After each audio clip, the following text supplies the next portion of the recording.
क्या हाल है साथियों। ये वीडियो खास करके उन लोगों के लिए है जिनके बच्चों की शादी हुई है। सुनना समाज में हम किस माहौल में जी रहे हैं और अपने ही घर में आपस में हम इतनी टेंशन प्रॉब्लम पैदा कर लेते हैं, घुटन जिसे कहते हैं घुटन, वो पैदा कर लेते हैं। मैं आपको बता रहा हूं, हर घर की ये कहानी है, कहीं कम है कहीं ज्यादा है।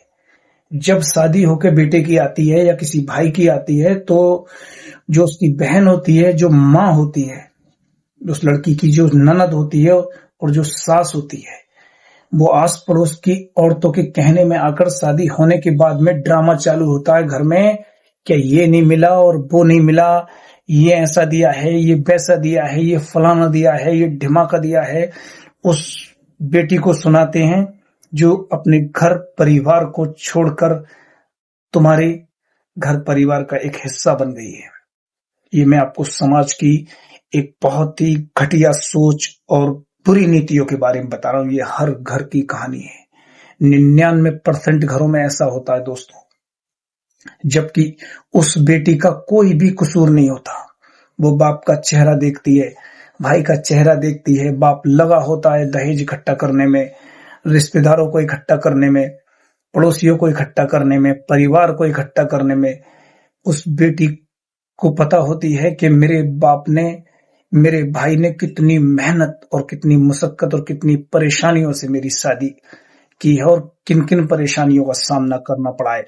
फिर आके उसे अपनी ससुराल में अपनी सास के ताने, अपनी ननद के ताने और आस पड़ोसियों की बातें सुन सुनकर वो इतना टॉर्चर करती हैं उसे।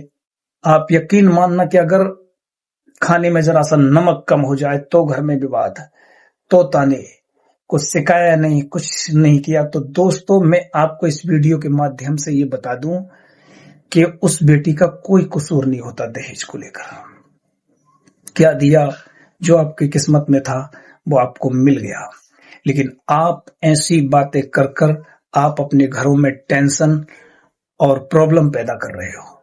अगर ये टेंशन किसी और के घर में नहीं जाएगी, आप खुद अपने घर में पैदा कर रहे हो।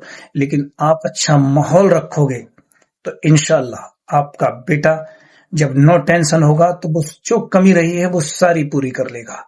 लेकिन आप घर में प्रॉब्लम करोगे, फिर वो ऐसे ताने सुन सुन कर महीने, 2-4 महीने, 6 महीने, साल भर में अलग की तैयारी लग जाती है कि अब हमें अलग होना है। ऐसी फिर वो भी गुस्से आ जाती है, वो भी परेशान हो जाती है जरा जरा सी बातों पर।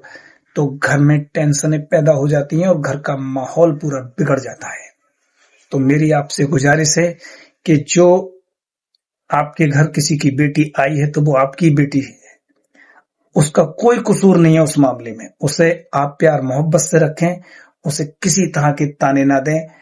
समझ लो वो आपके घर को जन्नत बना देगी, और तुमने अगर उसे ताने दिए तो तुम्हारा घर कैसा बन जाएगा आपको खुद मालूम है।